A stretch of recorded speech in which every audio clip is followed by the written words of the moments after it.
ఉద్యోగస్తులకు అలాగే విద్యార్థులకు విద్యార్థి సంఘాల నాయకులకు అందరికీ కూడా పేరు పేరున నమస్కారం తెలియజేస్తా ఉన్నా. సో తీన్మార్ మల్లన్న కాకతీయ యూనివర్సిటీకి నేను చాలా రోజుల క్రితం ఒక లెటర్ పంపించడం జరిగింది. నేను యూనివర్సిటీలో ఉన్నటువంటి సమస్యలను తెలుసుకోవాలనుకుంటున్నాను, ఒక మీటింగ్ అరేంజ్ చేయండి అని చెప్పి యూనివర్సిటీకి లెటర్ రాయడం జరిగింది.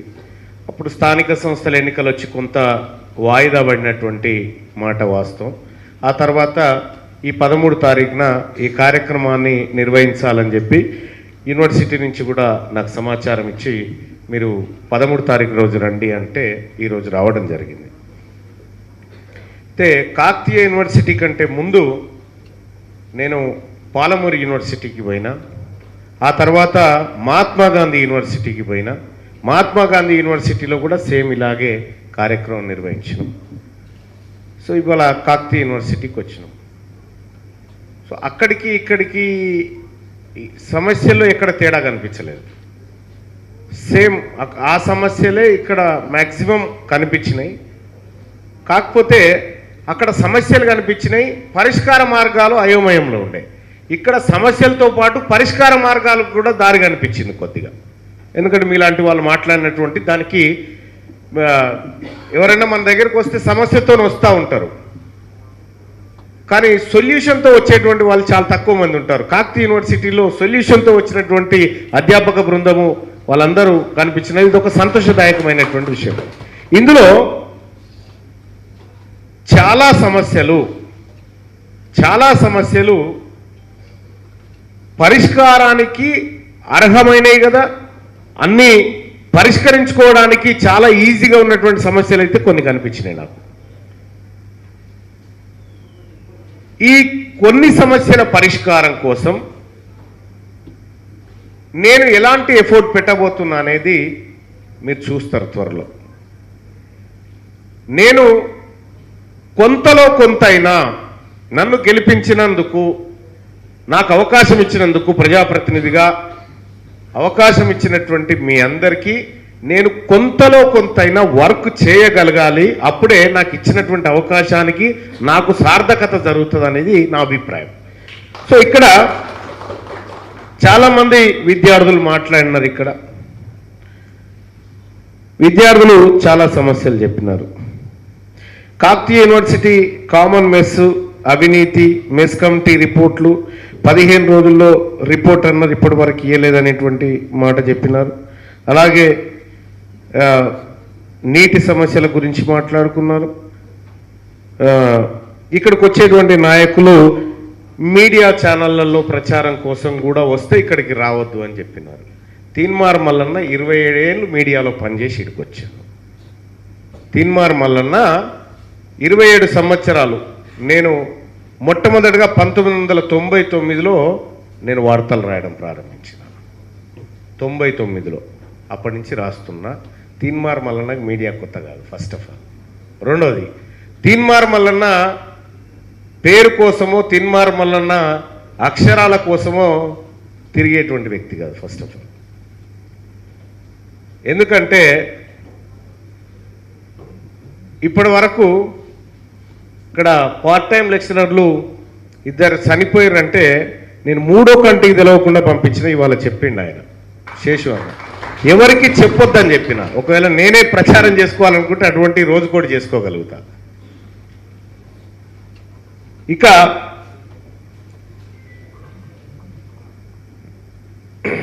యూనివర్సిటీలలో ఇప్పటి వరకు కాకతీయ యూనివర్సిటీ, మహాత్మా గాంధీ, పాలమూరు కానీ ఒక ప్రజల చేత గెలవబడిన ప్రజాప్రతినిధి వచ్చి నీ కష్టం ఏంది అని పలకరించినోడు లేడు ఇప్పటిదాకా. నీ కష్టం ఏంది అని అటు ఉద్యోగస్తులను కానీ విద్యార్థులను కానీ పలకరించిన నాదుడు లేడు ఇప్పటి వరకు. నేను బాధ్యత గుర్తెరిగినోడిగా ఈ ప్రజలు ఇచ్చినటువంటి అవకాశము నేను ఏమీ చేయలేకపోతే చరిత్రలో చెడ్డ పేరు వస్తుందేమో అనేటువంటి భయంతో వచ్చి మీ ముందు నిలబడ్డా. దాంట్లో కొంతలో కొంతైనా పరిష్కారం చేయాలి, కొంతలో కొంతైనా మంచి జరగాలి ప్రజలకు అనేటువంటి ఉద్దేశంతో వచ్చినటువంటి వాటిని. ఇక్కడ చాలామంది స్టూడెంట్స్ మెస్ టాపిక్ చెప్పినారు. నేను ఏమైనా రీసెర్చ్ టాపిక్లు కూడా వస్తాయేమో అనుకున్నా, కానీ మెస్ మీద, ఆ తర్వాత నీటి సమస్యల మీద, అధికారుల అవినీతి మీద ఎక్కువ చెప్పడం జరిగింది. సో కాబట్టి వాటిని తప్పకుండా అధికారులు నోట్ చేసుకోవాల్సిందిగా కోరుతూ, ఇప్పటికిప్పుడు నేను రిజిస్ట్రార్ గారికి రిక్వెస్ట్ చేస్తూ ఉన్నా, ఆ లైబ్రరీ విషయాన్ని పునఃపరిశీలించండి. ఆ లైబ్రరీని 8 to 10 వరకు చేయండి. 8 to 10 వరకు చేస్తే చలో ఇవాళ నుంచి 8 to 10 లైబ్రరీ పనిచేస్తుంది. మీరు దిగ్విజయంగా చేసుకోవచ్చు. ఇక లైబ్రరీని కూడా వాడుకోండి. ఇంకా కొంతమంది మిత్రులు హరికృష్ణ ఏబీవీపీ నుంచి కూడా చెప్పినారు, రీసెర్చ్ పరిస్థితి చాలా దారుణంగా ఉందనేటువంటి మాట మిత్రులు చెప్పినారు. ఉన్నారా ఇక్కడ? రైట్. అయితే రీసెర్చ్ పరిస్థితి చాలా దారుణంగా ఉంది కాదు, చాలా దారుణంగా చేసిరు దాన్ని. మీ అందరికీ తెలుసు, భారతదేశంలో రీసెర్చ్ పరిస్థితి ఎక్కడి నుంచి ఎక్కడికి వచ్చిందో మీ అందరికీ తెలుసు. మొత్తం జిఎస్డిపిలో 0.6% రీసెర్చ్ కోసం కేంద్ర ప్రభుత్వం పెడతా ఉందంటే ఇంతకు మించిన సిగ్గు తక్కువ విషయం ఇంకొకటి లేదు ఈ దేశంలో. దీనికి కారణం ఎవరు? ప్రభుత్వాలే కదా. రీసెర్చ్ పైన ఫండ్స్ నువ్వు ఖర్చు పెట్టినప్పుడు ఇంకా రీసెర్చ్ ఎక్కడిది? ఇక తిరుపతి గారు కూడా చెప్పినారు, శాసన మండలిలో మా సమస్యలు కూడా పరిష్కరించాలి. బీజేపీ ప్రభుత్వం ఫెలోషిప్స్ను కుదించింది, పిహెచ్డి వాళ్లకు రాష్ట్ర ప్రభుత్వం సాయం చేయాలని చెప్తా ఉన్నారు. చాలా ఏళ్ల క్రితం హాస్టళ్లు పాత ఉన్నాయి, నీటి సమస్యలు ఇవన్నీ చెప్పినారు. ఇంకో మిత్రుడు ఇవన్నీ కామన్ సమస్యలు, సో వాటిని నోట్ చేసుకుంటా ఉన్నా. బీజేపీ ప్రభుత్వాన్ని విమర్శించాలి అని అంటే నేను విమర్శించడానికైతే రాలేదు, వినడానికి వచ్చిన. దయచేసి, ఎందుకంటే ఆ సిస్టంలో నేను కూడా పార్టీ కాబట్టి, ప్రభుత్వం అయినా కూడా ఆ ప్రభుత్వంలో ప్రతిపక్షమైనా ఇంకో పక్షమైనా పార్టీ, నాకు ఓట్లు వేసిన వాళ్ళైనా వేయని వాళ్ళకు కూడా నేను ఎమ్మెల్సీనే కాబట్టి నేను అందరి కోసం మాట్లాడాల్సి ఉంటుంది. సో ఇక్కడ తిరుపతి గారు కూడా మాట్లాడినారు, యూనివర్సిటీలో ఖాళీల భర్తీ విషయం. యూనివర్సిటీ భూములు అన్యాక్రాంతం అవుతా ఉన్నాయి అని చెప్తా ఉన్నారు. 650 ఎకరాలు ఏమో అనుకుంటా, ఇది 650ని దిగ్విజయంగా 500 దాకా తెచ్చినట్టు. ఇంకొక 150 ఎకరాలు అక్కడ పక్కన అవుట్ సోర్సింగ్ రూపంలో పోలీసు వాళ్ళు వచ్చి కూర్చున్నారు ఇప్పుడు క్యాంపులు వేసుకున్నాడా. సో యూనివర్సిటీ ల్యాండ్స్ కాపాడబడాలనేది ఒకటి. రెండోది, అక్కడ ఇంటిగ్రేటెడ్ స్కూల్స్ కోసం మళ్ళేదో గొలుసులు పెడతా ఉన్నారు, కొలతలు తీస్తూ ఉన్నారని చెప్తా ఉన్నారు. దాన్ని ప్రభుత్వం విరమించుకోవాల్సిందే. యూనివర్సిటీకి భవిష్యత్ అవసరాలు చాలా ఉన్నాయి. యూనివర్సిటీలు ఇప్పుడున్నటువంటి ప్రభుత్వాల చేతుల్లో ఉండకపోవచ్చు, రాబోయేటువంటి రోజుల్లో మంచి ప్రభుత్వాల చేతుల్లోకి యూనివర్సిటీలు వచ్చేటువంటి అవకాశం ఉంది. కాబట్టి అప్పుడు ల్యాండ్ను ఖచ్చితంగా యూటిలైజ్ చేసుకోవడానికి ఉంటుంది. ఈ ల్యాండ్ యూనివర్సిటీ ల్యాండ్ యూనివర్సిటీకి మాత్రమే ఉండాలి. ఇంటిగ్రేటెడ్ సిస్టమ్ ఫెయిల్ అయిన సంగతి మీ అందరికీ తెలుసు. గతంలో కేసీఆర్ ప్రయత్నం చేసి ఫెయిల్ అయిండు ఆ సిస్టమ్. కేవలం 119 స్కూళ్లకు 200 కోట్ల రూపాయలు అప్పు, కేవలం కొద్దిమంది పిల్లలకు 200 కోట్ల రూపాయలతో విద్యను అందించేటువంటి కార్యక్రమం ఫెయిల్యూర్ కార్యక్రమే. అది అందరికీ తెలిసిందే. కేవలం ఆ తట్ట పని మట్టి పని కోసం చేస్తున్నటువంటి కార్యక్రమమే. కాబట్టి దానివల్ల మొత్తం తెలంగాణ సమాజానికి ఒరిగేదేం లేదు. వస్తే కాంట్రాక్టర్లకు ఏమన్నా రావాలి. ఇక తీన్మార్ మల్లన్న గారు, మీరు 2 సంవత్సరాల నుంచి చూస్తా ఉన్న శాసన మండలిలో, శాసన పరిషత్లో మీరు జాబ్ క్యాలెండర్ గురించి ఎందుకు మాట్లాడతలేరు అనేటువంటి మాట చెప్తా ఉన్నారు. ఎస్, ఎస్సీ సోదరులు ఉన్నారు, ఎస్టీ సోదరులు ఉన్నారు. వాళ్ళకు భారత రాజ్యాంగం ప్రకారం రాజ్యాంగం అమల్లోకి వచ్చినప్పటి నుంచి రిజర్వేషన్లు అమలవుతూ ఉన్నాయి. వాళ్ళ జనాభా ఎంత ఉంటే అంత రిజర్వేషన్లు అమలవుతూ ఉన్నాయి. ఇక్కడ 2019లో కేంద్ర ప్రభుత్వం ఈడబ్ల్యూఎస్ రిజర్వేషన్ తీసుకొచ్చింది. థర్డ్ అనుకుంటా అమెండ్మెంట్ ద్వారా ఈడబ్ల్యూఎస్ రిజర్వేషన్ తీసుకొచ్చింది. తెలంగాణ రాష్ట్రంలో బీసీలకు రిజర్వేషన్లు పెంచాలంటేనేమో బీసీల లెక్కలు తేలాలని చెప్తా ఉన్నారు. ఏ లెక్క తేలకుండానే 10% ఈడబ్ల్యూఎస్ ఇంప్లిమెంట్ చేస్తూ ఉన్నారు. ఫస్ట్ ఆ ఈడబ్ల్యూఎస్ను రద్దు చేయాలనేది మా డిమాండు. ఎందుకు రెడ్లు వెలమలకు జాబ్లు ఇచ్చినందుకు నేను పోరాటం చేయాలని నేను మాట్లాడాలా దాని గురించి? వాళ్ళ ఉద్యోగాల కోసం నేను ఎందుకు కొట్లాడుతున్నా? నేను బాధతో చెప్తా ఉన్నా, ఈడబ్ల్యూఎస్ను రద్దు చేసి రేపు తెల్లారంగానే వేయాలి. బట్ ఈడబ్ల్యూఎస్ను ఉంచకూడదు. ఆడ ఈడబ్ల్యూఎస్ను అక్కడ ఉంచకూడదు. ఆ ఈడబ్ల్యూఎస్ తీసేస్తే అందులోంచి ఓ 4% బీసీలకు వస్తాయి, ఓ 2% ఎస్సీలకు వస్తాయి, ఇంకో 1.5% ఎస్టీలకు వస్తాయి, మైనారిటీలకు వస్తాయి. మాట్లాడడానికి ఏముంది? అందరిలాగా వస్తాయి. ఇవాళ 1,00,000 పేజీల లెక్కలు బయటికి తీసిన నేను. 1,00,000 పేజీల లెక్కలు బయటికి తీసిన నేను. 1871 దగ్గర నుంచి లెక్కలు తీసుకుంటూ వచ్చి కూర్చొని మాట్లాడి వాళ్ళ యూనివర్సిటీకి వచ్చి కూర్చుంటున్నా కూడా ఇక్కడ కూడా లెక్కలే గ్యాదర్ చేస్తున్నా నేను. అంటే ఇనిపోవడానికి కాదు, ఏదైనా చేయడానికే వచ్చిన నేను. మీ సమస్యలు వింటూనే ఈ ప్రభుత్వాలకు ఎందుకు చేయవు ఈ పార్ట్ టైం వాళ్ళని? అవర్లీ బేస్డా ఇది ఎక్కడి కథ ఇది? పార్ట్ టైము, కాంట్రాక్టు, చాలా ఇది హారబుల్ థింగ్ ఇది. అయితే ఎందుకంటే ఒక ఎమ్మెల్సీగా నేను గెలిచిన 2,75,000 రూపాయల జీతమయ్యా నాకు. 2,75,000 రూపాయల జీతం. నా భార్య పిల్లలకి ఏమన్నా అయితే 1 కోటి రూపాయల దాకా మెడికల్ సపోర్టు, మళ్ళీ నేను తిరిగేటందుకు 50 లక్షలు గవర్నమెంట్ ఇచ్చి కారు కొనుక్కోమంటది, మళ్ళీ అలవెన్స్లు. అలాగా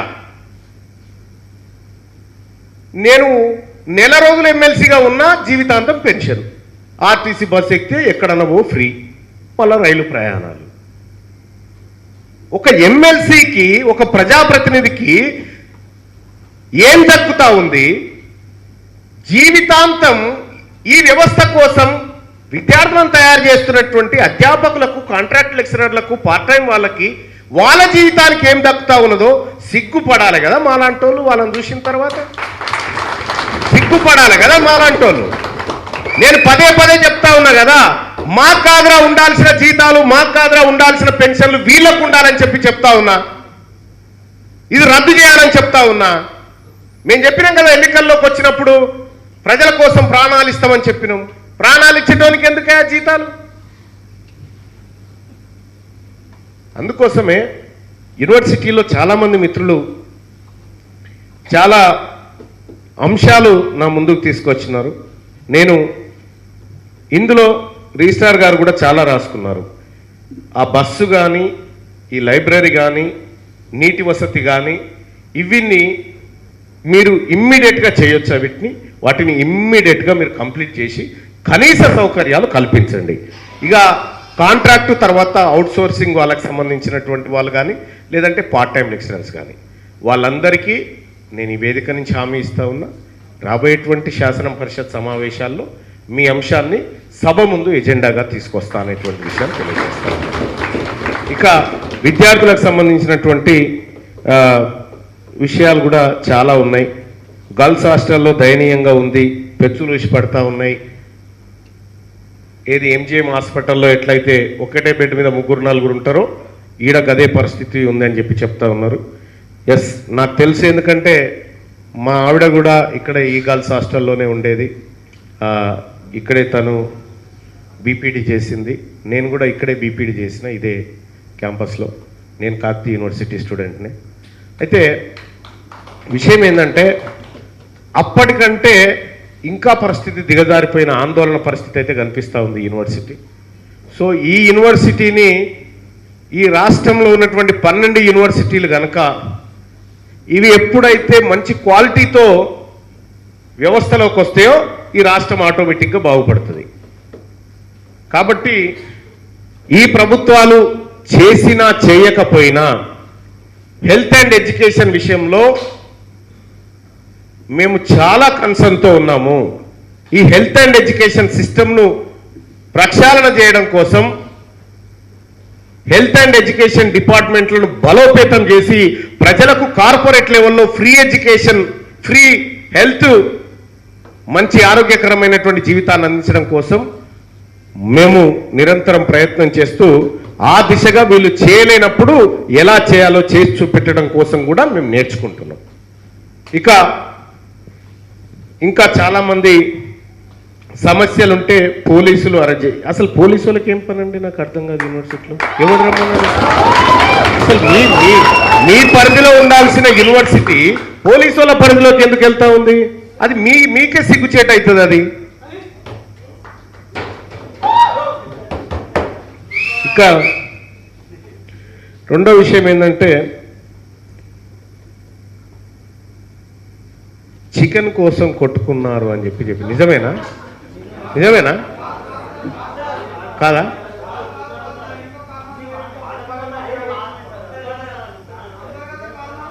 ఓకే అంటే మీరు చెప్పింది రాసుకున్నాను నేను అట్లా. Okay right. Scholarships, fee reimbursements pending ఉన్నాయని చెప్తా ఉన్నారు. వాటి మీద కూడా తప్పకుండా ప్రభుత్వం పైన నేను ప్రభుత్వానికి రిప్రజెంట్ చేస్తూ నేను ఒత్తిడి తీసుకొస్తాను. అలాగే పృథ్వీరాజ్ చెప్పినాడు మెస్ బిల్స్ ప్రాబ్లమ్స్ ఉన్నాయని చెప్తా ఉన్నారు. మెనూ ఫాలో కావడం లేదని చెప్తా ఉన్నారు రిజిస్టర్ గారు. ఈ సంగతి ఏంటో చూడండి. మెనూ ఫాలో అవుతలేరంట. ఇక ఇదే పృథ్వీరాజ్ గారే అడిగారు, నిరుద్యోగుల గురించి మీరు సభలో మాట్లాడలేదంటే దానికి కారణం కూడా చెప్పిన ఈడబ్ల్యూఎస్కి సంబంధించినటువంటి అంశం.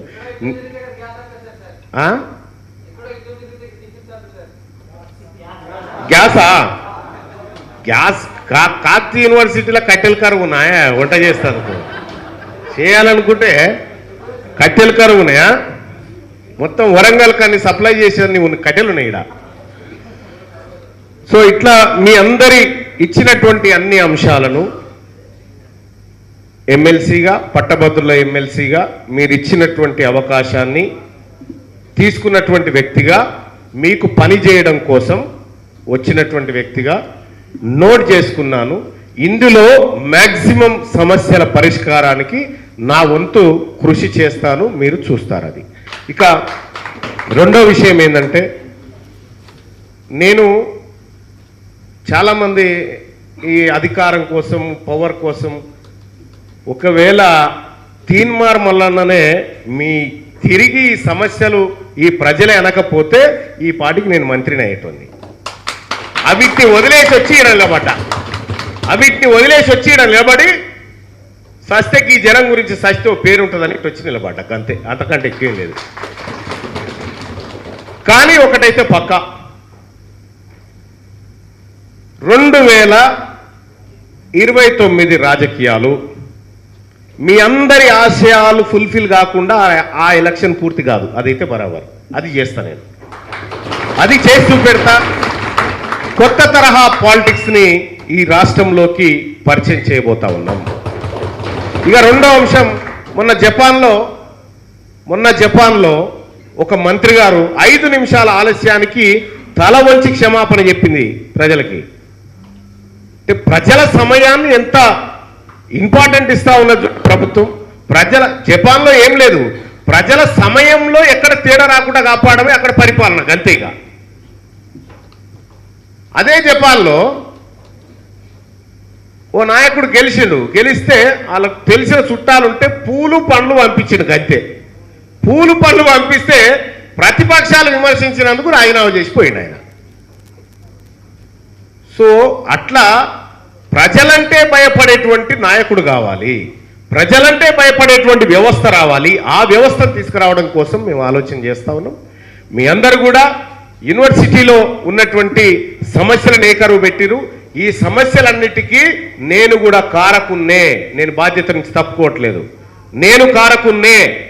ఆ కారకున్నే అయినటువంటి నేను ఖచ్చితంగా ఈ అన్నిటినీ సభలో ప్రస్తావిస్తానని చెప్పి మీ అందరికి తెలియజేస్తూ, మీరందరు ఇచ్చిన రిప్రజెంటేషన్స్ను ఈ క్షుణ్ణంగా దాచిపెట్టుకున్నాం. వీటిని శాసన మండలికి తీసుకుపోతా ఉన్నా. అక్కడ మాట్లాడతా. ఇందులో ఎంతో కొంత మీకు మంచి జరగాలి, నా ఈ పర్యటన వల్ల కొంత మంచి జరగాలని చెప్పి నేను కోరుకుంటా ఉన్నా. థ్యాంక్ యూ సో మచ్ అవకాశం ఇచ్చినందుకు ధన్యవాదాలు.